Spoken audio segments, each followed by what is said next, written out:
World war to, जो कि history की सबसे बड़ी और सबसे डिस्ट्रक्टिव वॉर मानी जाती है। 50 से भी ज़्यादा कंट्रीज इसमें शामिल थीं और ये कह सकते हैं कि पूरी दुनिया किसी न किसी तरह से इस वॉर से जुड़ी हुई थी। ये वॉर तकरीबन 6 साल तक चली और इसमें कई इंपॉर्टेंट बैटल्स और इवेंट्स हुए। Second world war actually first world war की वजह से हुई थी, लेकिन सवाल यह है कि शुरू कैसे हुई, आखिर हिस्ट्री में इतनी बड़ी जंग एक बार फिर क्यों लड़ी गई और हिटलर को ही क्यों सेकेंड वर्ल्ड वॉर का जिम्मेदार माना जाता है।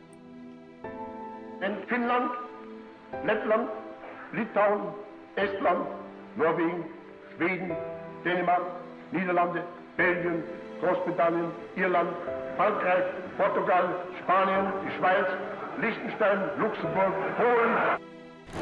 ये कहानी शुरू होती है 1918 में, वर्ल्ड वॉर वन के ख़त्म होने के बाद, जब जर्मनी हार गया था और हार के बाद जर्मनी को ट्रीटी ऑफ वर्साइल्स के काफ़ी सख्त टर्म्स एक्सेप्ट करने पड़े थे। वर्ल्ड वॉर वन के अलाइज, जिसमें यूनाइटेड स्टेट्स, ब्रिटेन, फ्रांस और इटली शामिल थे, उन्होंने कहा कि जर्मनी ही वर्ल्ड वॉर वन का जिम्मेदार है और उसको सारा डैमेज का कॉस्ट पे करना होगा जो अलग अलग कंट्रीज़ में हुआ। इस वजह से जर्मनी ने अपनी बहुत सी टेरिटरी को खो दिया, उसकी आर्म्ड फोर्सेस को काफ़ी कम कर दिया गया और उनको एयरफोर्स रखने पर भी पाबंदी लगा दी गई। इन रिस्ट्रिक्शन से जर्मन लोगों में गुस्सा बढ़ आया। उनका कहना था कि जब सब कंट्रीज़ ने वर्ल्ड वॉर वन में हिस्सा लिया था, तो सिर्फ जर्मनी पर ही क्यों इतने सैंक्शंस लगाए जा रहे हैं। जर्मनी पर हैवी फाइन्स लगाए गए, जिससे उनकी इकोनॉमी बुरी तरह से तबाह हो गई। 1922 से 23 के दरमियान जर्मनी में हाइपर इन्फ्लेशन हुआ, जिसकी वजह से उनकी करेंसी बुरी तरह से डीवैल्यू हो गई और उसके बाद 1929 में अमेरिका में ग्रेट डिप्रेशन आया, जिससे अमेरिका की इकोनॉमी ख़राब हुई और जर्मनी की इकोनॉमी को और ज़्यादा नुकसान हुआ। इस पॉइंट ऑफ टाइम तक हमारे मेन कैरेक्टर एडोल्फ हिटलर की एंट्री होती है, Ob du glaubst, dass ich fleißig gewesen bin, dass ich gearbeitet habe. जो कि वर्ल्ड वॉर वन में सोल्जर के तौर पर सर्व कर चुका था। उसने वादा किया कि अगर लोग उसे अपना लीडर चुनेंगे तो वो जर्मनी को कम्प्लीटली चेंज कर देगा और उसको दोबारा से एक ग्रेट नेशन बना देगा। उसकी पॉलिटिकल पार्टी का नाम था national socialist German workers party, जिसे नाजी पार्टी कहते हैं। हिटलर ने 1923 में पावर में आने की कोशिश की, लेकिन वो फेल हो गया। उसकी एक बात थी कि वो पब्लिक स्पीकर बहुत अच्छा था और उसके स्पीचेस बहुत पॉपुलर थे, जिसकी वजह से धीरे धीरे उसको सपोर्ट मिलने लगा और 1933 में वो जर्मनी का चांसलर अपॉइंट हुआ और अगले साल 1934 में उसने खुद को फ्यूरर यानी सुप्रीम लीडर डिक्लेयर कर दिया था। उसने पावर में आने के बाद कई चेंजेस किए, साथ ही उसने जर्मन इकोनॉमी पर भी काम करना शुरू किया। हिटलर ने कई गवर्नमेंट प्रोजेक्ट्स बनाए, जिसमें बिल्डिंग्स, स्कूल्स और हाउसेस शामिल थे, जिससे अनएम्प्लॉयड लोगों को जॉब्स मिली और इकोनॉमी बूस्ट होने लगी। और सबसे इम्पॉर्टेंट, हिटलर ने जर्मनी को रीआर्म करना शुरू किया, जो ट्रीटी ऑफ वर्साइल्स ने बैन किया हुआ था, यानी वो ट्रीटी को तोड़ा था। हिटलर ने सीक्रेटली एयरफोर्स और टैंक्स बनाने शुरू किए। जब कंट्री की मिलिट्री पोजीशन स्ट्रांग होने लगी, तब उसने ओपनली बताना शुरू किया कि जर्मन्स के पास एयरफोर्स है। ये सब देख के यूरोप के दूसरे कंट्रीज जैसे ब्रिटेन और फ्रांस, जिन्होंने वर्ल्ड वॉर वन में जर्मनी को हराया था, डरने लगे, क्योंकि जर्मनी ने इतने कम टाइम में खुद को बहुत स्ट्रॉन्ग कर लिया था। लेकिन फ्रांस और ब्रिटेन अभी भी पीछे थे और उन्होंने सोचा कि अब दोबारा वर्ल्ड वॉर नहीं होगी, इसलिए उन्होंने अपने आप को उस तरह से तैयार नहीं किया हुआ था। इसी दौरान यूरोप में एक और इम्पॉर्टेंट प्लेयर की एंट्री होती है, बेनितो मुसोलिनी, जो इटली का लीडर था और हिटलर को सपोर्ट कर रहा था। वो फासिस्ट आइडियोलॉजी में बिलीव करता था कि कंट्री का सारा पावर एक ही बंदे के पास होना चाहिए और सब लोग सिर्फ उसी को फॉलो करें। इसीलिए मुसोलिनी और हिटलर की बहुत अच्छी बनती थी। इनफैक्ट ये भी कहा जाता है कि हिटलर मुसोलिनी से इंस्पायर्ड था अपना फासिस्ट गवर्नमेंट जर्मनी में चलाने के लिए।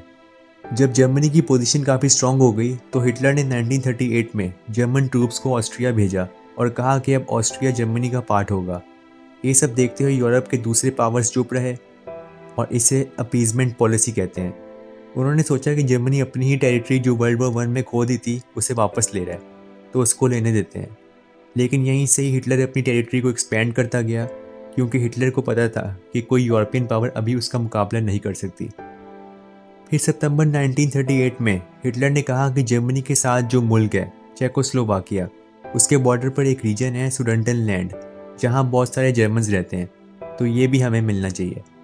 इस पे ब्रिटेन और फ्रांस ने डिसअप्रूवल दिखाया, तो इस पर एक मीटिंग रखी गई और एक एग्रीमेंट साइन हुआ। इसे म्यूनिक एग्रीमेंट कहते हैं, जिसमें ये लीडर्स मिले और डिसाइड किया कि हिटलर को सुडेटनलैंड लेने दिया जाएगा। इसके बाद हिटलर को कोई भी ज़मीन नहीं दी जाएगी और हिटलर ने भी कहा कि इसके बाद वो यूरोप में और कोई टेरिटोरियल डिमांड नहीं करेगा।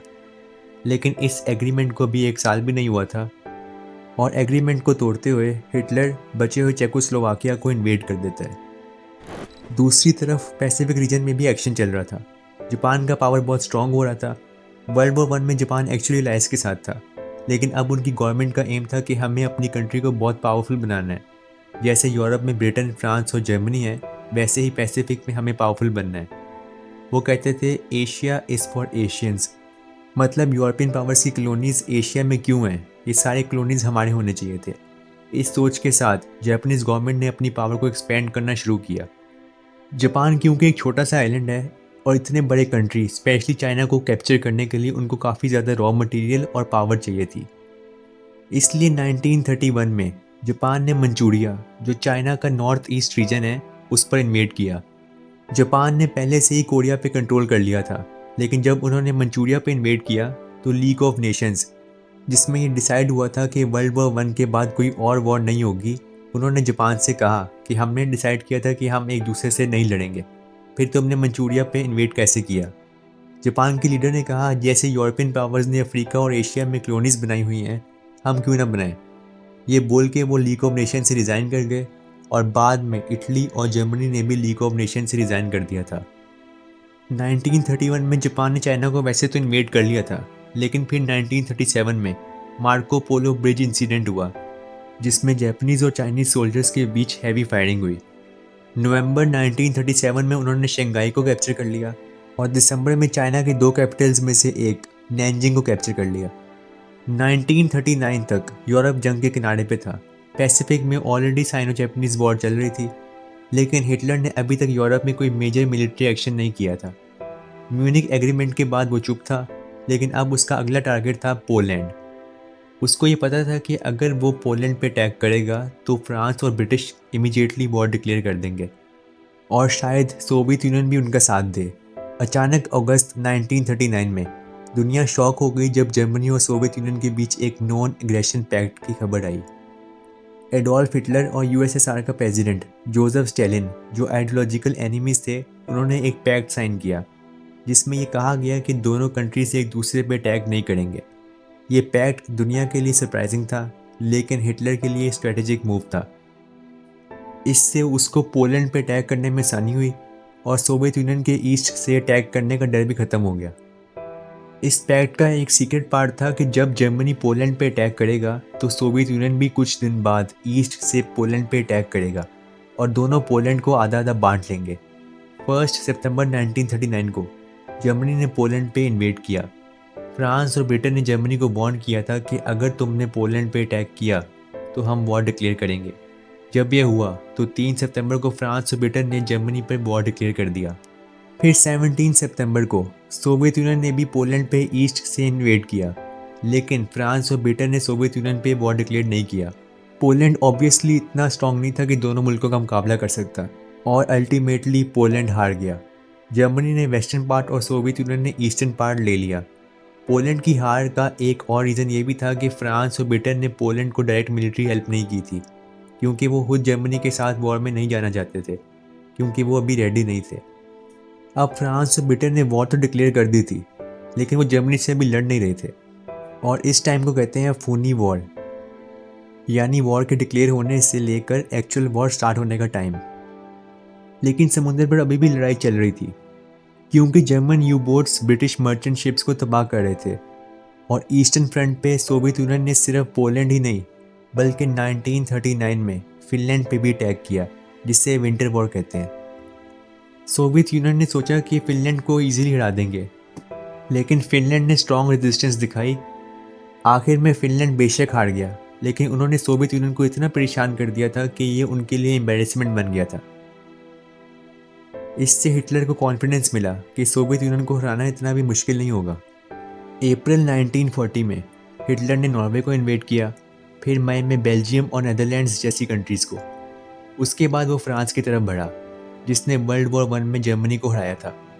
अब तक जहाँ भी जर्मन फोर्सेस ने अटैक किया था उन्हें जीत ही मिली थी, क्योंकि उन्होंने ब्लिट्जक्रीग स्ट्रेटजी यूज़ की थी, एक ऐसी स्ट्रेटजी जिसमें तेज़ी और फुल फोर्स के साथ दुश्मन पर अटैक करते हैं ताकि उन्हें संभलने का मौका ही ना दिया जाए। वर्ल्ड वॉर वन के बाद फ्रांस ने डिफेंसिव स्ट्रेटजी अपनाई जिसमें उन्होंने मैजिनो लाइन बनाई। ये काफ़ी मजबूत और बड़ी लाइन थी और इसका मकसद था कि कोई भी इन्वेजन पावर फ्रांस में एंटर ना कर सके। लेकिन ये लाइन कुछ जगह से वीक थी और आर्डीन्स फॉरेस्ट में ये ना होने के बराबर थी। वहाँ से हिटलर के टैंक्स आने लगे और फ्रेंच फोर्सेस शॉक हो गए। फ्रेंच जनरल्स को कुछ समझ नहीं आया कि आखिर ये टैंक्स किधर से आ रहे हैं और ब्लिट्सक्रीग स्ट्रेटजी अभी भी जर्मन्स की फेवर में जा रही थी। और जो भी ब्रिटिश और फ्रेंच फोर्सेस जर्मनी को रोकने के लिए ऊपर से आ रही थी बेल्जियम के रीजन से होते हुए, उनको जर्मन फोर्सेस नीचे से कट ऑफ करके घेर लेती हैं। ब्रिटिश लीडर्स को लगा कि अब उनकी फोर्सेस ट्रैप हो जाएंगी, तो उन्होंने पीछे हटने का ऑर्डर दिया। आखिर में 3 लाख से ज़्यादा ब्रिटिश और फ्रेंच ट्रूप्स डंकर्क के बीचेस पे इकट्ठे हो गए, जहाँ एक तरफ समुद्र था और दूसरी तरफ जर्मन्स।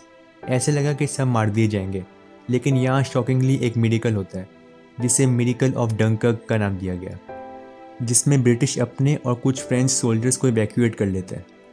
14 जून 1940 को जर्मन फोर्सेस ने पेरिस को कैप्चर कर लिया और फ्रांस, जिसने वर्ल्ड वॉर वन में जर्मनी को हरा दिया था, आखिरकार हार गया। अब यूरोप में सिर्फ एक ही पावर बची थी और वो थी ब्रिटेन। ब्रिटेन को ये एडवांटेज था कि वो एक आइलैंड नेशन था जिसे डायरेक्ट इन्वेड करना बहुत मुश्किल था। इसलिए हिटलर ने पहले ब्रिटेन पे हैवी बम्बार्डमेंट करना शुरू किया, जिसे ब्लिट्स कहते हैं। जर्मन प्लेन्स ने लंदन और दूसरे मिलिट्री लोकेशंस पे बॉम्ब्स गिराए और ब्रिटेन ने भी टेलिएट किया। इसे बैटल ऑफ ब्रिटेन कहते हैं, जिसमें ब्रिटेन जीत गया और जर्मनी ने ब्रिटेन पर इन्वेड का प्लान छोड़ दिया। 22 जून 1941 को हिटलर ने नॉन एग्रेशन पैक्ट तोड़ दिया और सोवियत यूनियन पे अटैक किया। स्टालिन को पहले यकीन ही नहीं हुआ कि ये अटैक जर्मन्स की तरफ से हो रहा है और जर्मन फोर्सेस भी इतनी तेज़ी से आगे बढ़ रही थी कि उन्होंने लाखों की तादाद में सोवियत ट्रूप्स को घेर कर आगे निकलते रहे। ब्लिट्सक्रीग स्ट्रेटजी यहाँ भी काम आई और जुलाई 1941 तक जर्मन फोर्सेस मॉस्को से 300 किलोमीटर की रेंज में पहुँच गए। लेकिन हिटलर ने अपने कमांडर्स के साथ डिस्कशन के बाद मॉस्को पे अटैक रोक दिया और साउथ में फोर्सेस भेजी, क्योंकि वहाँ इन्वेजन थोड़ा स्लो चल रहा था। जब वो साउथ में जीत कर वापस आए तो अक्टूबर का महीना आ चुका था और कोल्ड वेदर शुरू हो गया था और दिसंबर 1941 में बैटल ऑफ मॉस्को हुआ, जिसमें सोवियत की रेड आर्मी ने जर्मनी को हरा दिया था और ये जर्मनी की पहली मेजर हार थी। इसी दौरान पैसिफिक में भी काफ़ी बड़े बड़े इवेंट्स हो रहे थे। 7 दिसंबर 1941 को जापान ने अमेरिका के पर्ल हार्बर पे अटैक किया, जिसमें अमेरिकन नेवी फ्लीट पे जापानीज़ के बहुत से ज़ीरो फाइटर्स ने सरप्राइज अटैक किया। तकरीबन 2300 से ज़्यादा लोग मारे गए और अमेरिका के बहुत सारे प्लेन्स और शिप्स डैमेज हो गए। लेकिन शॉकिंगली एयरक्राफ्ट कैरियर्स उस दिन वहाँ नहीं थे। वो ट्रेनिंग के लिए गए हुए थे और ये जापान के लिए बहुत ख़तरनाक बात थी। इस अटैक के अगले दिन अमेरिकन प्रेसिडेंट रूजवेल्ट ने जापान के खिलाफ वॉर डिक्लेयर किया। जापान, जर्मनी और इटली के बीच 1940 में ट्राइपार्टाइट पैक्ट साइन हुआ, जिसमें ये कहा गया कि अगर इनमें से किसी एक कंट्री पे अटैक हुआ तो बाकी दो उसकी हेल्प करेंगी। पर्ल हार्बर पे अटैक के बाद अमेरिका वर्ल्ड वॉर 2 में एंटर हो गया था। स्टार्टिंग में जापान ने काफ़ी जीत हासिल की। उन्होंने ब्रिटिश मिलाया, सिंगापुर और फिलीपींस कैप्चर किए। लेकिन जून 1942 में बैटल ऑफ मिडवे हुआ, जिसमें अमेरिकन नेवी ने जापानीज़ नेवी को डिसाइसिवली हराया। इसके बाद अमेरिका ने गॉडल कैनाल कैंपेन लॉन्च किया और जापानीज़ ट्रूप्स को आहिस्ता आहिस्ता उस जगह से एक्सपेल करना शुरू किया। यूरोप में भी वॉर सिर्फ ईस्टर्न फ्रंट पर नहीं लड़ी जा रही थी, बल्कि नॉर्थ अफ्रीका में भी चल रही थी। एक्सिस पावर्स, जो कि इटली और जर्मनी थे, सुएज कैनाल पे कंट्रोल चाहते थे, क्योंकि ये ब्रिटिश फोर्सेस के लिए ऑयल और ट्रूप्स का सोर्स था। पहले ब्रिटेन और इटली के बीच वॉर थी, लेकिन जब हिटलर ने जर्मनी के फेमस जनरल एरविन रोमल को इटली की मदद के लिए भेजा तो एक्सिस जीतने लगे और जब वो बिल्कुल सुएज कैनाल के करीब पहुंच गए तो वहाँ हुआ बैटल ऑफ अल अलामीन। लेकिन जर्मनी इस वॉर में हार जाता है और अमेरिकन फोर्सेस के आने के बाद एक्सिस फोर्सेस को नॉर्थ अफ्रीका से पीछे हटना पड़ा। इसके बाद अलाइस ने सिसिली और मेनलैंड इटली पे इन्वेड किया। जुलाई 1943 में इटली के एम्परर विक्टर III ने मुसोलिनी को अरेस्ट कर लिया और कहा कि इटली अब अलाइस के साथ जर्मनी के खिलाफ लड़ेगा। 1942 के एंड में सोवियत यूनियन और जर्मनी के खिलाफ बैटल ऑफ स्टेलिनग्राड लड़ी गई, जिसमें जर्मनी हार गया और जर्मन की 6th आर्मी ने सरेंडर किया। 1943 में बैटल ऑफ कर्स्क हुआ, जिसमें जर्मनी और सोवियत यूनियन एक बार फिर आमने सामने हुए और जर्मनी के बहुत सारे टैंक्स खराब हुए और वो एक बार फिर हार गए। इसी साल के एंड में रूजवेल्ट, स्टैलिन और चर्चिल इन तीनों ने तिरान कॉन्फ्रेंस में डिसाइड किया कि अब allied forces north western France से इन्वेड करेंगे और ये था ऑपरेशन ओवरलॉर्ड। और 6 जून 1944 को डी डे के दिन जब अमेरिकन और ब्रिटिश फोर्सेस नॉर्मैंडी के 5 बीचेस पे लैंड किए, इसके बाद जर्मन फोर्सेस पीछे हटने लगी। जून 1944 में स्टैलिन ने ऑपरेशन बगराशियन लॉन्च किया, जिसमें सोवियत ट्रूप्स ने जर्मनी की आर्मी ग्रुप सेंटर को ऑलमोस्ट तबाह कर दिया था। दिसंबर 1944 में हिटलर ने अपना लास्ट डेस्परेट अटेम्प्ट किया, आर्डीन्स ऑफेंसिव, जिसे बैटल ऑफ द बल्ज कहते हैं। हिटलर का ये मानना था कि अगर किसी तरीके से हमने इन वेस्टर्न अलाइज को हरा दिया तो हम बाद में इनके साथ पीस ट्रीटी साइन कर लेंगे और फिर सारा फोकस सोवियट्स के खिलाफ होगा। लेकिन यहाँ पर भी वो हार गए और 1945 की शुरुआत तक ये क्लियर हो चुका था कि जर्मनी अब कुछ ही और हफ्ते सर्वाइव करेगा और फिर सरेंडर कर देगा। दूसरी तरफ पैसिफिक में जापान के सारे आइलैंड्स एक एक करके अलायंस के हाथ में जा रहे थे। जब अमेरिकन फोर्सेस जापान के मेनलैंड के पास पहुंचे तो जापानीज रेजिस्टेंस बहुत ज़्यादा बढ़ गई।